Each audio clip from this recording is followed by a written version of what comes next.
Audio book संपूर्ण योग वासिष्ठ कथासार chapter 5 उपशमन प्रकरण साउंड ट्रैक नंबर 2। तृष्णा विष रूपी लता के समान है। वह बढ़ते हुए महान मोह को देने वाली और विकट है। वह मनुष्य को केवल अज्ञान ही देती है। वासना का त्याग ज्ञेय और ध्येय के भेद से 2 प्रकार का बताया गया है। सबको ब्रह्म रूप से समान समझकर मानव ममता से शून्य हो जिस वासना का क्षय करके देह त्याग देता है उसे ज्ञेय नामक वासना क्षय कहा गया है। जो अहंकारमयी वासना का त्याग करके लोक संग्रहोचित व्यवहार में संलग्न रहता है उसे ध्येय नामक वासना क्षय से संपन्न पुरुष जीवन मुक्त कहलाता है। मूल अज्ञान के सहित संकल्प रूपी वासना का त्याग करके जो शांति को प्राप्त हुआ है उस जीवन मुक्त पुरुष को ज्ञेय नामक वासना के त्याग से संपन्न समझें। जनक आदि महात्मा पुरुष ध्येय नामक वासना के त्याग का संपादन करके जीवन मुक्त हो लोक संग्रह के लिए व्यवहार में स्थित हुए हैं। ज्ञेय नामक वासना त्याग को संपन्न करके शांति को प्राप्त हुए विदेह मुक्त पुरुष पर ब्रह्म परमात्मा में ही स्थित होते हैं। जो विदेह मुक्त हैं वे वाणी के विषय नहीं होते। शरीर त्याग कर साक्षात पर ब्रह्म स्वरूप हो जाने के कारण उनकी महिमा तक वाणी की पहुंच नहीं हो पाती। इसलिए उनकी स्थिति का वर्णन नहीं किया जा सकता। संसार सत्य है यह समझते हुए जिसके कारण विषय भोगों के भोगने में दृढ़ भावना हो गई है ऐसी तृष्णा द्वारा जीव की जो बाह्य पदार्थ में उसकी सत्ता को लेकर आ सकती हैं उसे आचार्य लोग सुदृढ़ संसार बंधन कहते हैं। जीवन मुक्तों के शरीर के अंतःकरण में भोग पदार्थ मिथ्या है। इस निश्चय से हृदय में भोग संकल्प रहित और बाह्य संसार में विहार करने वाली स्फूर्णा हुआ करती है। यह मुझे प्राप्त हो इस प्रकार की जो हृदय में भावना है उसे तुम तृष्णा और संकल्प नामक श्रृंखला समझो। इस तृष्णा का सत और असत सभी पदार्थों में सदा त्याग करके जो परम उदार हो गया है वह महामनस्वी पुरुष जीवन मुक्ति के पद को प्राप्त करता है। विचारवान पुरुष के हृदय में 4 तरह का दृढ़ निश्चय होता है।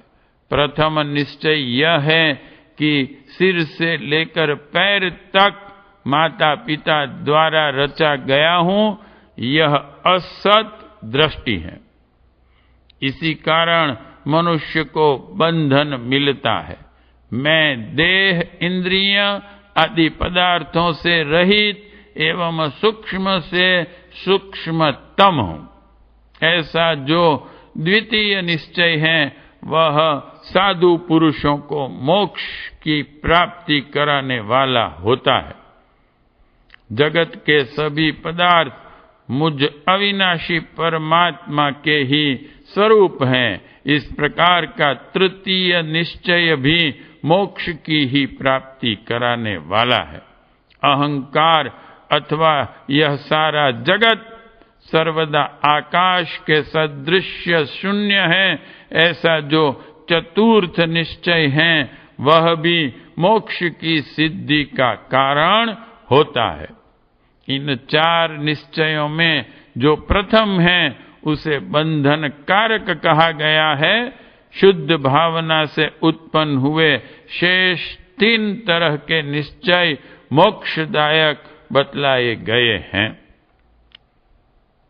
हे महामते, मैं आत्मा ही सब कुछ हूं, इस प्रकार का जो निश्चय है उसे पाकर मेरी बुद्धि फिर कभी विषाद को नहीं प्राप्त होती। जिनका चित्त एकाग्र है तथा जो काम, लोभ आदि कुदृष्टियों से आहत नहीं हुए हैं, संसार में लीला पूर्वक विचरने वाले उन महापुरुषों का स्वभाव ऐसा होता है। जीवन मुक्त चित्त वाला मुनि संसार में विचरण करता हुआ भी आदि, मध्य और अंत में सदा रसहीन जो जगत की अवस्थाएं हैं उनको उपहास के योग्य समझें। जो न तो प्राप्त हुई प्रिय वस्तु का अभिनंदन करता है, न अप्रिय से द्वेष करता है, न नष्ट हुई वस्तु के लिए शोक करता है और न अप्राप्य वस्तु को पाने की इच्छा करता है, सदा मननशील रहकर कर्तव्य कर्म में आलस्य छोड़कर प्रवृत्त होता है, वह पुरुष संसार में कभी दुखी नहीं होता। जो पूछने पर प्रस्तुत विषय का प्रतिपादन करता है, न पूछने पर मौन हो सूखे काष्ठ की भांति अविचल भाव से स्थित रहता है तथा इच्छा और अनिच्छा के बंधन से मुक्त है, वह पुरुष संसार में दुखी नहीं होता। वह परम पद में आरूढ़ हो जगत की क्षण भंगुर अवस्था को अपनी शांत बुद्धि के द्वारा हंसता हुआ सा देखता है। जिन्होंने अपने चित्त को जीत लिया है और पर ब्रह्म परमात्मा का साक्षात करके जो महात्मा हो गए हैं, उन्हीं का ऐसा स्वभाव मैंने तुम्हें बताया है। अपने चित्त को न जीतने वाले मूढ़ मनुष्यों के जो यज्ञ आदि कर्म हैं, वे फल की कामना से युक्त होते हैं। नाना प्रकार के दंभ, मान, मद आदि दुर्गुणों से भरे होते हैं। अतएव पुनर्जन्म आदि के कारण होने वाले सुख दुखों से परिपूर्ण हुआ करते हैं। इसलिए हम उन मूढ़ पुरुषों के उद्धार का कोई उपाय नहीं बता सकते। इस जम्बू द्वीप की किसी पर्वत माला पर एक महेंद्र नाम का पर्वत है। उसके देश में जहाँ सुविस्तृत एवं मनोरम रत्नमय शिखर हैं, मुनियों ने स्नान और जलपान के लिए आकाश गंगा को वहीं उतारा था।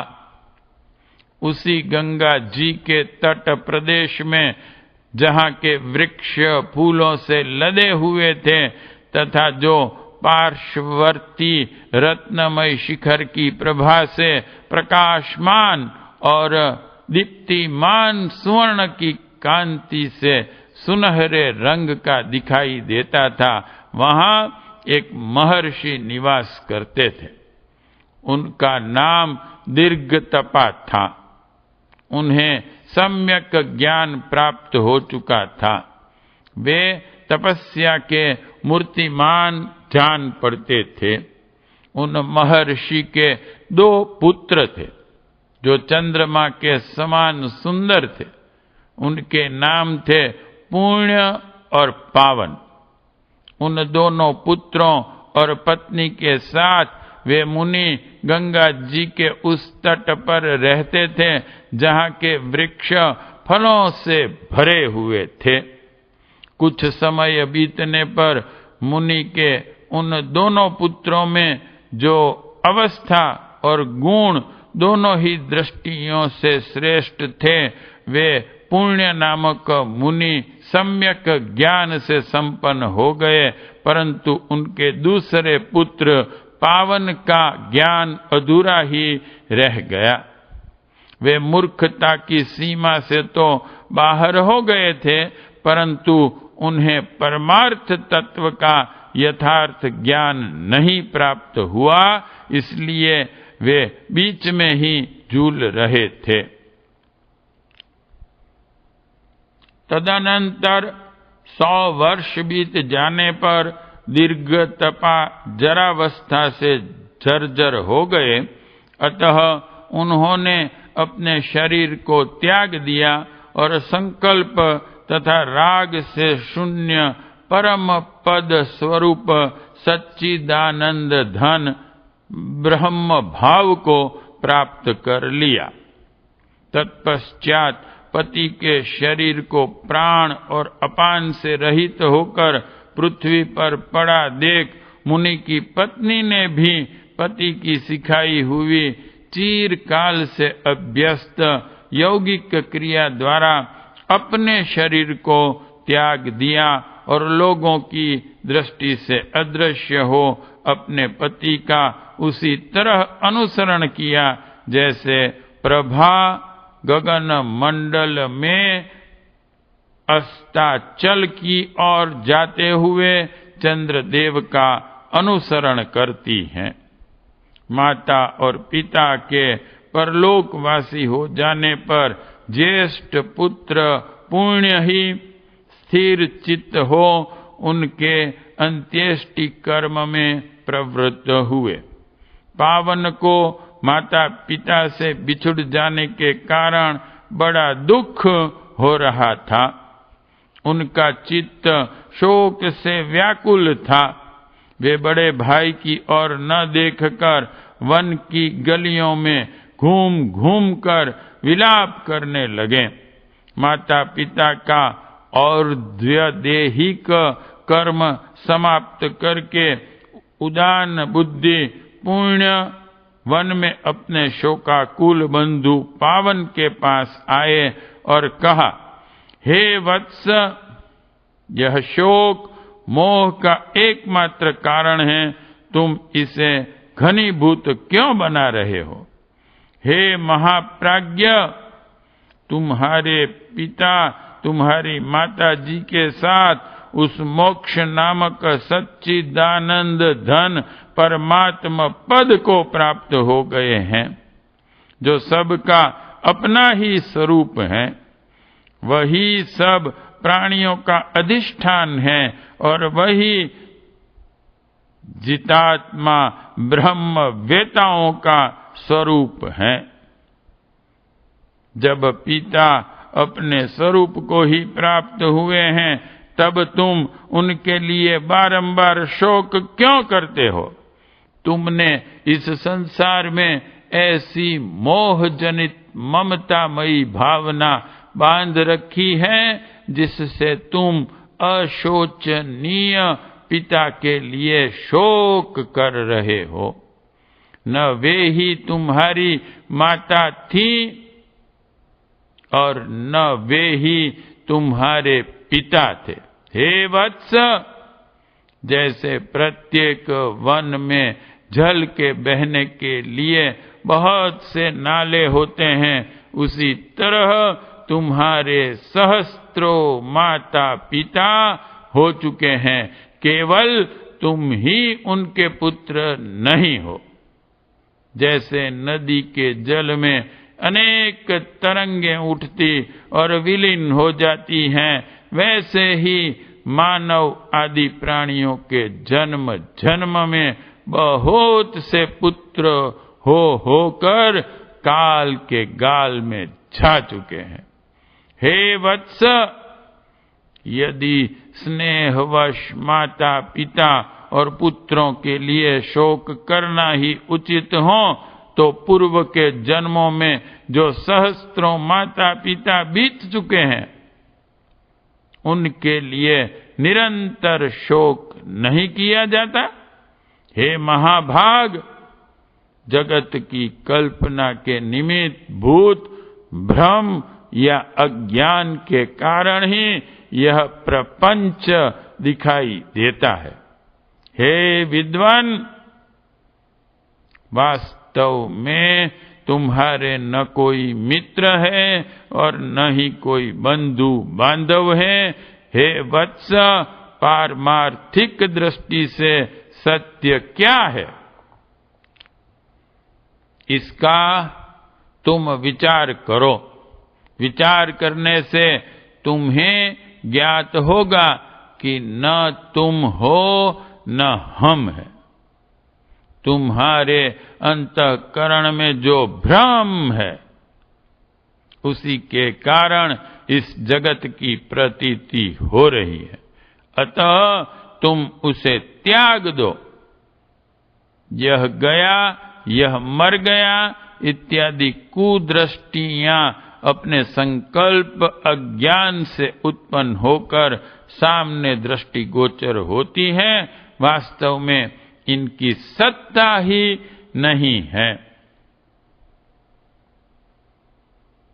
बंधु, मित्र, स्नेह, द्वेष तथा मोह दशा रूप रोग से युक्त प्रपंच यह अपने नाम मात्र से विस्तार को प्राप्त हो रहा है।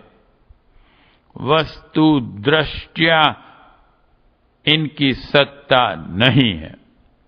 जिसके प्रति बंधुत्व की भावना कर ली गई है, वह बंधु हो गया, और जिसके प्रति शत्रु की भावना कर ली गई, वह शत्रु हो गया। परंतु सभी शरीरों में अभिन्न रूप से विद्यमान जो सर्वव्यापी आत्मा है, उस एक में ही वह बंधु हैं, वह शत्रु, ऐसी कल्पना कैसे हो सकती है? हे वत्स, यह शरीर रक्त, मांस और हड्डियों का समुच्चय है, अस्थियों का पंजर है। इससे भिन्न मैं कौन हूं, इसका तुम स्वयं अपने चित्त से विचार करो। पारमार्थिक दृष्टि से देखने पर न तुम कोई हो और न मैं कोई हूं।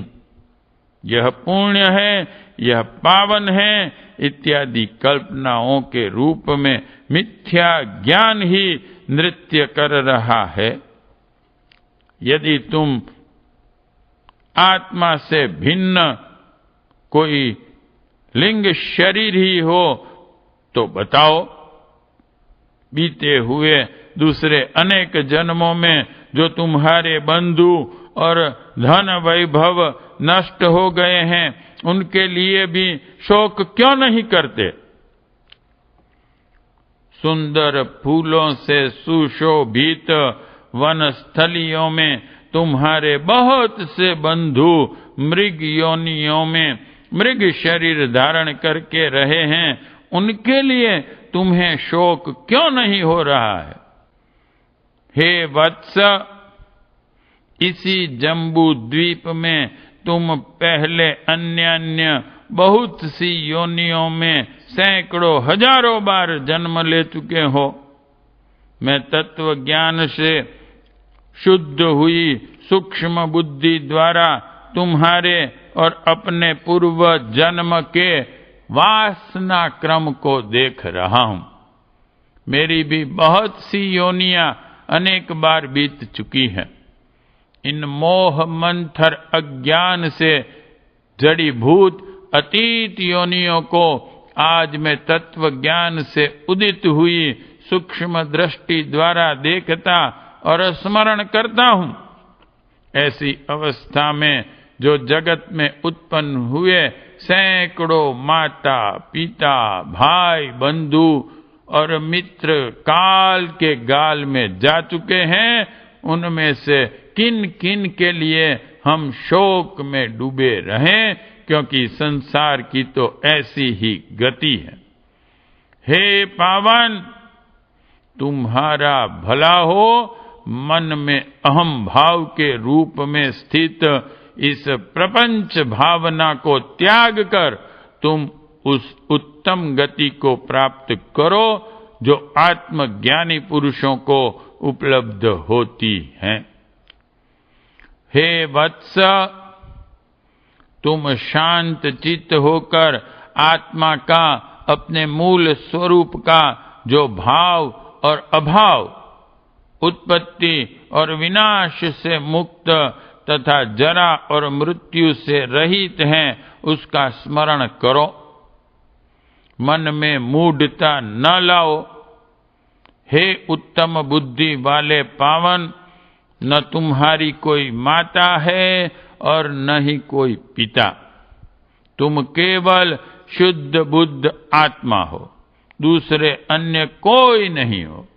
जैसे रात होने पर दीपक सन्निधि मात्र से प्रकाश का कर्ता होते हुए भी व्यापार शून्य होने के कारण अकर्ता ही हैं, उसी प्रकार तत्वज्ञानी पुरुष कर्तापन के अभिमान से रहित होने के कारण लोक व्यवहार की स्थिति में कर्ता होकर भी अकर्ता ही है।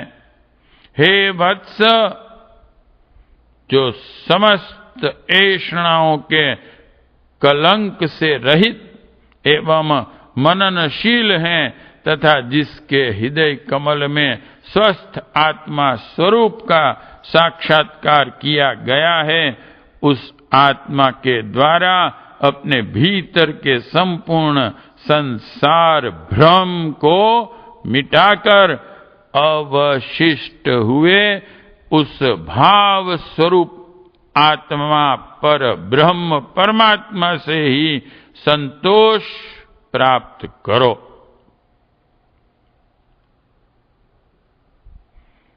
पुण्य के इस प्रकार समझाने बुझाने पर पावन को उत्कृष्ट बोध परमात्म तत्व का दृढ़ निश्चय प्राप्त हुआ। तत्पश्चात ज्ञान और विज्ञान में पारंगत तथा सिद्ध और अनिंद्य स्थिति को प्राप्त हुए वे दोनों बंधु उस वन में इच्छानुसार विचरण करने लगे। तदंतर समय आने पर वे दोनों देह रहित हो परम निर्वाण पद परमात्मा को प्राप्त हो गए। हे निष्पाप श्री राम, इस प्रकार पूर्व जन्मों में जो असंख्य देह धारण कर चुके हैं, उन प्राणियों के माता पिता बंधु बांधव आदि का समुदाय अनंत है।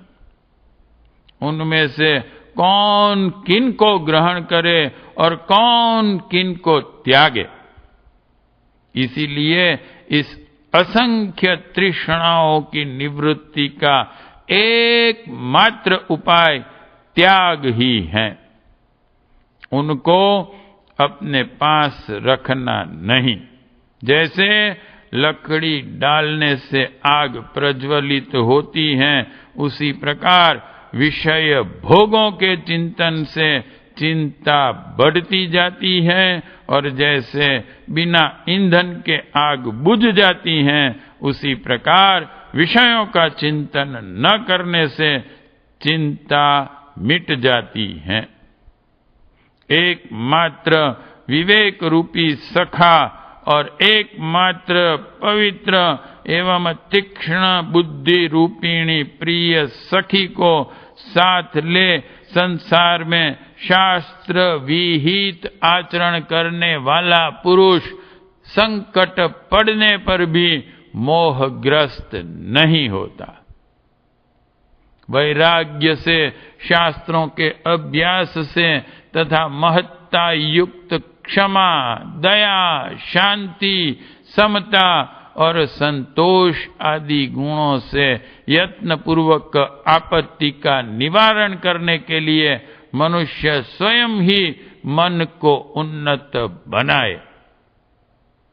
पूर्वोक्त महत्ता युक्त गुणों से उत्कर्ष को प्राप्त हुए मन के द्वारा जो उपलब्ध हो सकता है वह तीनों लोकों के ऐश्वर्य तथा रत्नों से भरे हुए कोष की प्राप्ति से भी नहीं हो सकता। मन के विशुद्ध अमृत रस से परिपूर्ण होने पर संपूर्ण वसुधा आनंद की सुधा धारा से आप्लावित हो जाती है। मन वैराग्य से ही पूर्णता को प्राप्त विज्ञानानंद धन रस से परिपूर्ण होता है। आशा यानी कि इच्छा, कामना आदि के वशीभूत हुआ मन उपर्युक्त जिनके चित्त में किसी लौकिक वस्तु की स्पृहा नहीं है, उन लोगों के लिए तीनों लोकों का ऐश्वर्य कमल गट्टे के समान अत्यंत तुच्छ है। चित्त के नष्ट हो जाने पर अविचल धैर्य से युक्त पुरुष उस परम पद को प्राप्त कर लेता है जहां फिर नाश का भय नहीं रहता। इस ब्रह्मांड कोश के भीतर किसी दिशा रूपी निकुंज में भूमि के नीचे विद्यमान पाताल नाम से विख्यात एक लोक है जिसमें असुरों के बाहुदंडों पर आधारित महान साम्राज्य है। उस साम्राज्य पर विरोचन कुमार बलि राजा के रूप में प्रतिष्ठित हुए। साक्षात भगवान विष्णु उनकी रक्षा करते हैं।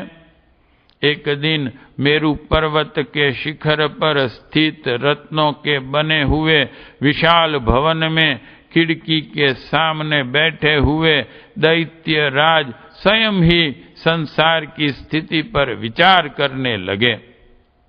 ओहो, अक्षुण्ण शक्ति वाले मुझ बलि को अब इस लोक में कितने समय तक यह साम्राज्य चलाना और तीनों लोकों में विचरण करना होगा। मेरा यह महान राष्ट्र तीनों लोकों को आश्चर्य में डालने वाला है।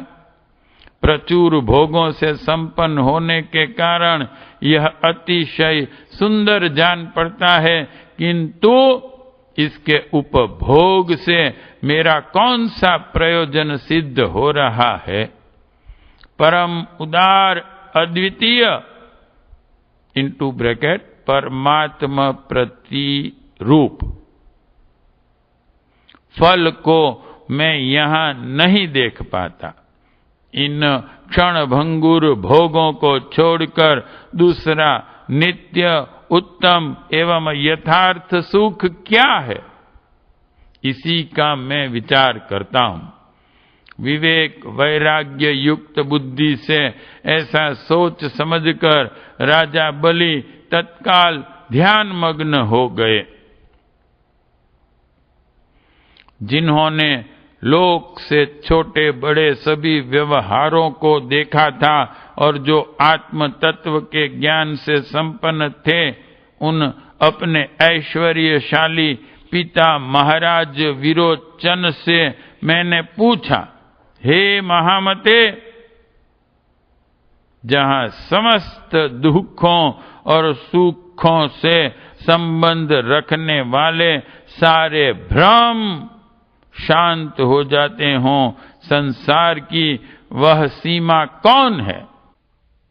हे तात, मन का मोह कहाँ शांत होता है? समस्त ऐषणाओं का कहाँ अभाव होता है तथा चिरकाल के लिए निरंतर एवं पुनरावृत्ति रहित विश्राम कहाँ प्राप्त होता है। पूज्य पिताजी, अविनाशी आनंद से परम सुंदर किसी ऐसे परम पद का मेरे लिए वर्णन कीजिए जहाँ स्थित होकर मैं हमेशा के लिए परम शांति पा लूं। मेरे इस प्रश्न को सुनकर पिता ने अज्ञानता के निवारणार्थ मुझसे यह बात कही। मनुष्य से लेकर ब्रह्म पद तक संपूर्ण पदों का अतिक्रमण करने वाला जो मन, बुद्धि, इंद्रिय और शरीर का स्वामी शुद्ध आत्मा है, वह एक राजा के समान है। उसने बुद्धि युक्त मन को अपना मंत्री बनाया है।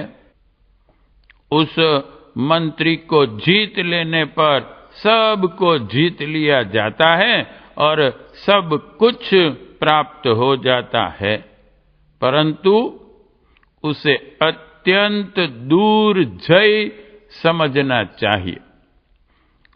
वह बल से नहीं, युक्ति से जीता जाता है। उस चित्त रूपी मंत्री पर आक्रमण करने के लिए जो युक्ति या उपाय हो, उसे आप भली भांति बतलाइए, जिससे मैं उस अति विकट मन पर विजय पा सकूं। सभी विषयों के प्रति सब प्रकार से जो अत्यंत अनास्था वैराग्य है, वही मन पर विजय पाने के लिए उत्तम युक्ति है। यदि क्रमशः विषयों से विरक्त होने का अभ्यास किया जाए तो जैसे सींचने से लता लहलहा उठती है, उसी प्रकार यह विरक्ति भी सब ओर से सुस्पष्टतः प्रकट हो जाती है। हे पुत्र, जैसे बोए बिना धान नहीं प्राप्त होता, वैसे ही विरक्ति के लिए अभ्यास न किया जाए तो विषय लोलुप पुरुष कितना ही क्यों न चाहे, किंतु विरक्ति उसे नहीं मिलती। अतः तुम इसे अभ्यास द्वारा दृढ़ करो। देहधारी मनुष्य को चाहिए कि वह जीवन मुक्ति के हेतु भूत पूर्व कथित ध्येय नामक वासना त्याग की अभिलाषा एवं चिंतन करते हुए भोगों की ओर से विरक्ति का अभ्यास पूर्वक विस्तार ठीक वैसे ही करें जैसे सींचने आदि से लगाई हुई बेल को बढ़ाया जाता है। हे पुत्र, हर्ष और अमर्ष से रहित शुभ कर्म फल को प्राप्त करने के लिए इस संसार में परम पुरुषार्थ के अतिरिक्त अन्य कोई साधन नहीं है। पुरुषार्थ से ही उसकी प्राप्ति होती है। संसार में दैव की चर्चा बहुत की जाती है।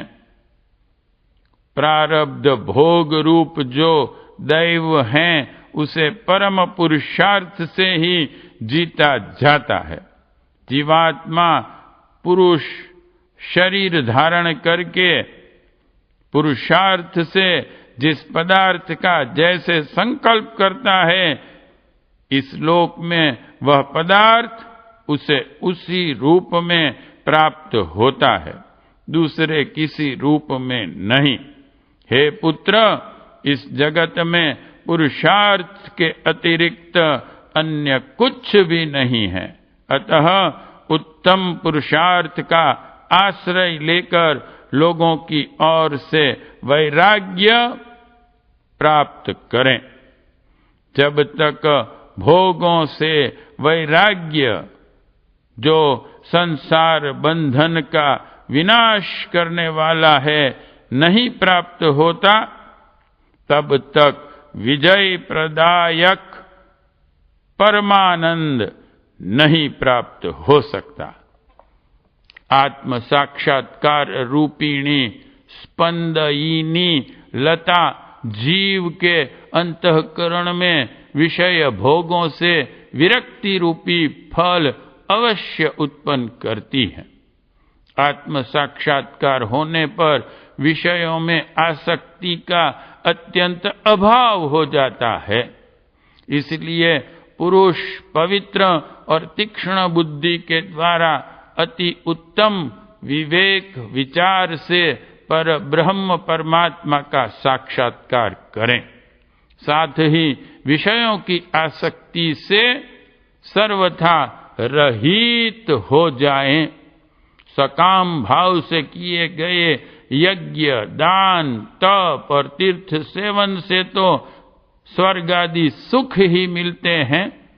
आत्मा का यथार्थ ज्ञान हुए बिना उन तप, दान और तीर्थ सेवन रूप सकाम साधनों द्वारा जीव को कभी विषयों से वैराग्य नहीं होता।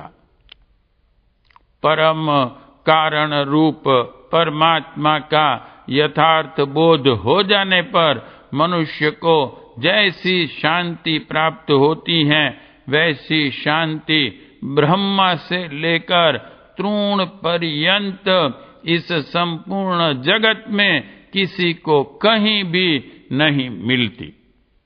बुद्धिमान मनुष्य परम पुरुषार्थ का आश्रय लेकर दैव प्रारब्ध को दूर से ही त्याग दें तथा कल्याण रूपी भवन के द्वार को दृढ़ता पूर्वक बंद रखने वाले अर्गला यानी कि जंजीर रूप जो भोग हैं उनसे घृणा करे, उनकी ओर से सर्वथा विरक्त हो जाएं।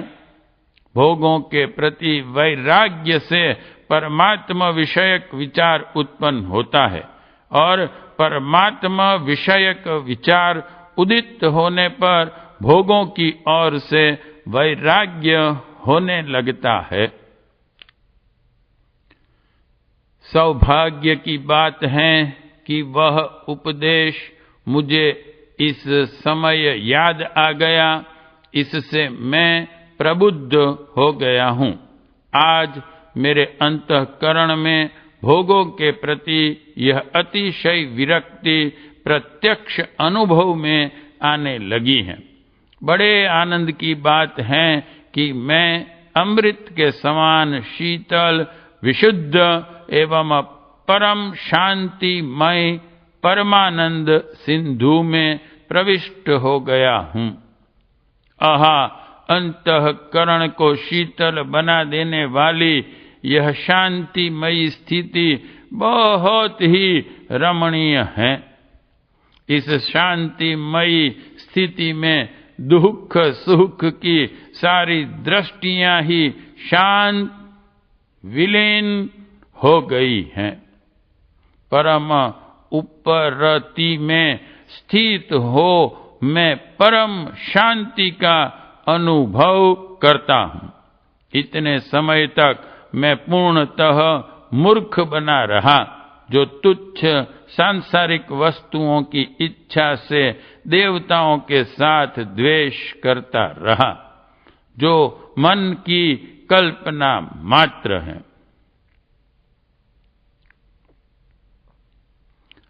बलवान बलि ने ऐसा सोचकर आंखें बंद कर ली और विज्ञानानंद धन पर ब्रह्म स्वरूप आकाश में स्थित शुक्राचार्य का चिंतन किया। तब परमात्मा के ध्यान में नित्य तत्पर रहने वाले शुक्राचार्य ने सर्वव्यापी ब्रह्म के स्वरूप में स्थित और चित्त के द्वारा परमात्म तत्व का चिंतन करने वाले अपने शिष्य बलि के विषय में यह जान लिया कि वह अपने नगर में तत्व ज्ञान की इच्छा रखकर गुरु से मिलना चाहता है। यह जानकर प्रभु शंकराचार्य जी जो सर्वगत अनंत चेतन परमात्मा में स्थित हैं, अपने आप को बलि की रत्न जड़ित खिड़की के पास ले आए, अर्थात वे बलि के यहाँ स्वयं उपस्थित हो गए। वहां राजा बलि ने रत्नमय अर्घ्य देकर मंदार वृक्ष के पुष्पों की राशियां चढ़ाकर और चरणों में मस्तक झुकाकर शुक्राचार्य का पूजन किया। हे सर्वदानव राजेंद्र, इस विषय में अधिक कहने से क्या लाभ। मैं आकाश में जाने के लिए उद्यत हूं, इसलिए संक्षिप्त में सार तत्व बता रहा हूं। सुनो, इस संसार में एकमात्र चेतन ही है। यह संपूर्ण जगत भी चेतन मात्र चिन्मय है। तुम भी चिन्मय, मैं भी चिन्मय, और ये लोक भी चिन्मय है, अर्थात जो कुछ भी दिखाई देता है वह सब एक सच्चिदानंद धन ब्रह्म ही है। विषयाकार रहित चेतन ही पूर्ण ब्रह्म परमात्मा है। यही समस्त सिद्धांतों का सार है। इस सिद्धांत को ग्रहण करके यदि तुम स्वयं अखंडाकार वृत्ति से अपने द्वारा अपने आप का यथार्थ अनुभव करोगे तो अनंत परम पद स्वरूप परमात्मा को प्राप्त हो जाओगे।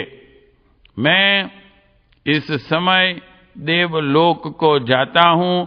मुझे यहीं पर सप्तर्षि मिले थे। वहां देवताओं के किसी कार्य के लिए रहना होगा, ऐसा कहकर शुक्राचार्य जी ग्रह समुदाय से भरे हुए आकाश मार्ग से चले गए। देवताओं और असुरों की सभा में श्रेष्ठ माने जाने वाले भृगुनंदन शुक्राचार्य के चले जाने पर बुद्धिमानों में श्रेष्ठ बलि ने मन ही मन इस प्रकार चिंतन किया। भगवान शुक्राचार्य ने यह ठीक ही कहा है कि ये तीनों लोग चेतन ही हैं। मैं चेतन हूं, ये सब लोग चेतन हैं, दिशाएं चेतन हैं और ये सब क्रियाएं भी चेतन ही हैं। वास्तव में जगत के बाहर और भीतर सब चेतन ही हैं। चेतन के अतिरिक्त यहाँ कहीं कुछ भी नहीं है। इंद्रियां चेतन हैं, शरीर चेतन है, मन चेतन है, इसकी इच्छा चेतन है, भीतर चेतन है, बाहर चेतन है, आकाश चेतन है, समस्त भाव पदार्थ चेतन है तथा इस जगत की स्थिति भी चेतन ही है। अर्थात जो भी कुछ है वह एक सच्चिदानंद धन परमात्मा का ही स्वरूप है। इस प्रकार विचार करते हुए ही परम विवेकी दैत्य राज बलि ओमकार से प्रकट हुए उसकी अर्ध मात्रा मकार अर्थभूत तूरीय परमात्मा का चिंतन करने लगे और चुपचाप समाधिस्थ हो गए।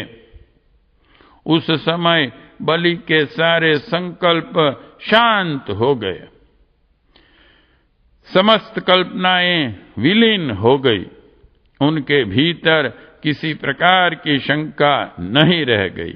वे ध्याता, ध्येय और ध्यान से रहित हो गए। उनकी बुद्धि से चैत्य, चिंतक और चिंतन की त्रिपुटी दूर हो गई।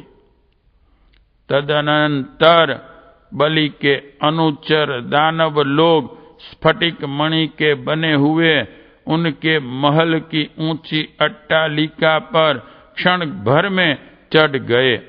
डिंभ आदि धीर मंत्री, कुमुद आदि सामंत, सूर आदि राजा, व्रत आदि सेनापति, रमणीक आदि सैनिक, चाक्राज आदि भाई बंधु, लड़ुक आदि सुहृद, वल्लुक आदि लाड लड़ाने वाले सखा, हाथ में भेंट लेकर उपस्थित हुए कुबेर, यम और इंद्र आदि देवता, सेवा का अवसर चाहने वाले यक्ष, विद्याधर और नाग उस समय बलि की सेवा के लिए उस स्थान पर आ पहुंचे। इनके सिवाय त्रिलोक के भीतर निवास करने वाले अन्य बहुत से सिद्ध आए।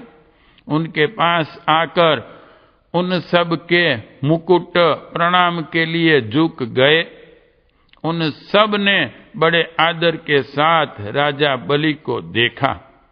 वे ध्यान में मौन होकर समाधिस्थ हो गए थे और चित्र लिखित पुरुष की भांति निश्चल भाव से बैठे थे। उन्होंने सर्वज्ञ पुरुषों में श्रेष्ठ दैत्य गुरु शुक्राचार्य का स्मरण किया।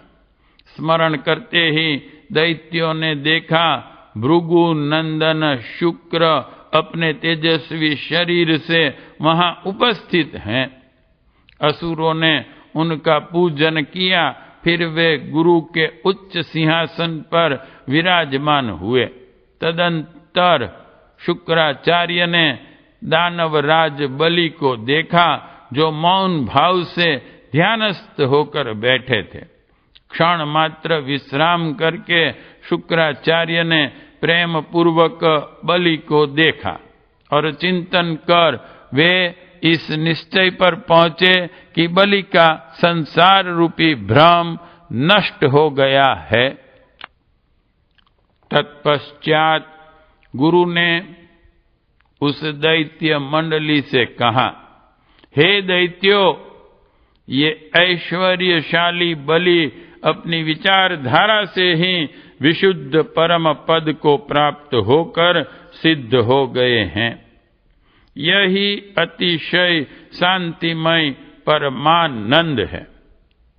इनका अज्ञान युक्त भ्रम दूर हो जाने पर अब उन्हें अपना ही प्रकाश प्राप्त हुआ है। समय आने पर ये स्वयं ही इस समाधि से जाग उठेंगे। दानव नायकों, तुम सब लोग अपने स्वामी के कार्य संपन्न करो। ये राजा बलि 1 सहस्त्र वर्ष के पश्चात समाधि से उठेंगे।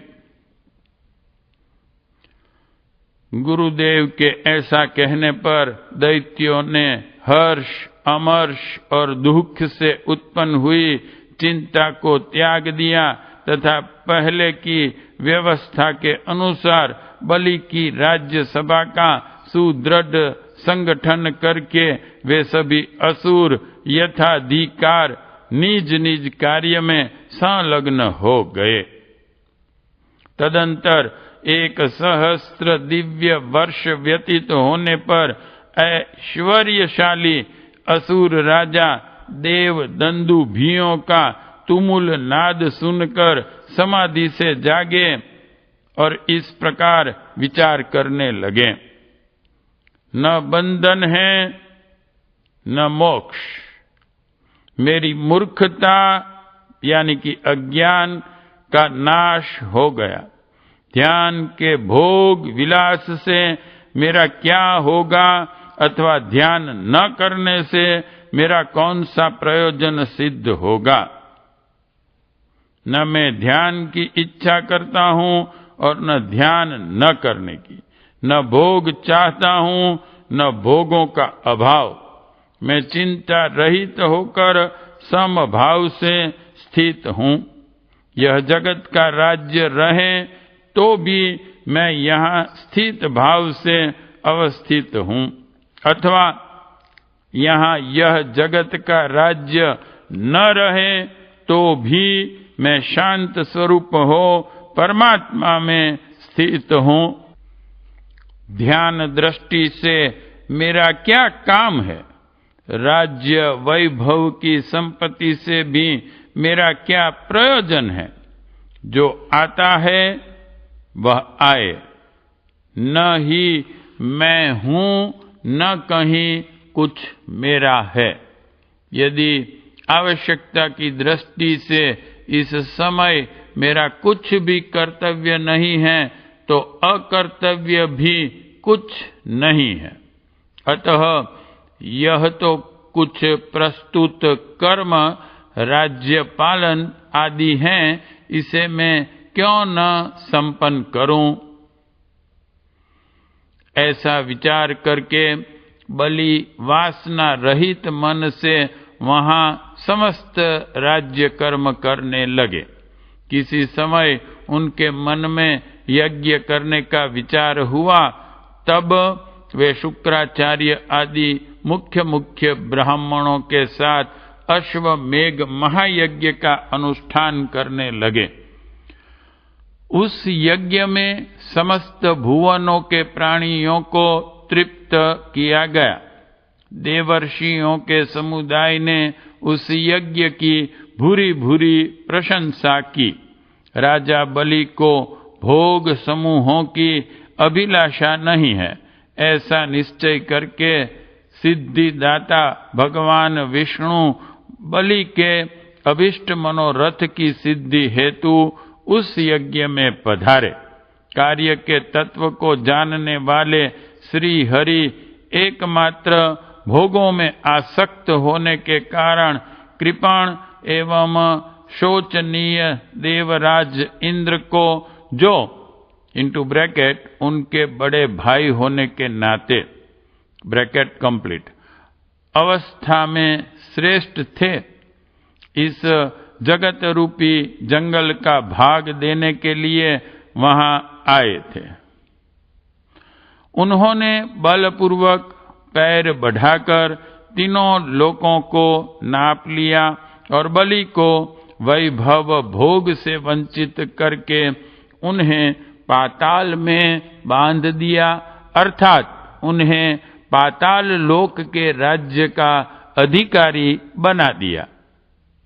अब वे जीवन मुक्त और अपने ब्रह्म स्वरूप आत्मा में स्थित हो मन को सदा परमात्म चिंतन में लगाए रखकर पुनः भावी इंद्र पद की प्राप्ति हेतु पाताल में ही विराजमान हैं।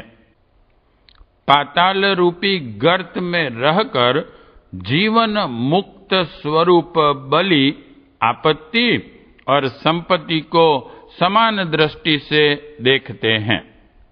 उनका सारा मनोरथ पूर्ण हो चुका है। वे भोगों की अभिलाषा छोड़कर नित्य अपने आत्मा में ही रमण करते हुए पाताल में प्रतिष्ठित हैं। ये बलि पुनः इंद्र पद पर विराजमान हो बहुत वर्षों तक इस संपूर्ण जगत पर शासन करेंगे। भविष्य में होने वाली इंद्र पद प्राप्ति की आशा से न तो उन्हें हर्ष होता है और न अपने त्रिलोकी के राज्य पद से भ्रष्ट कर दिए जाने के कारण उनके मन में उद्वेग ही होता है। वे सभी भावों से सम तथा सदा संतुष्ट चित्त रहकर प्राप्त भोगों का अनासक्त भाव में सेवन करते हुए आकाश के समान अपने ब्रह्म स्वरूप आत्मा में नित्य स्थित हैं। साउंड ट्रैक नंबर 2 समाप्त।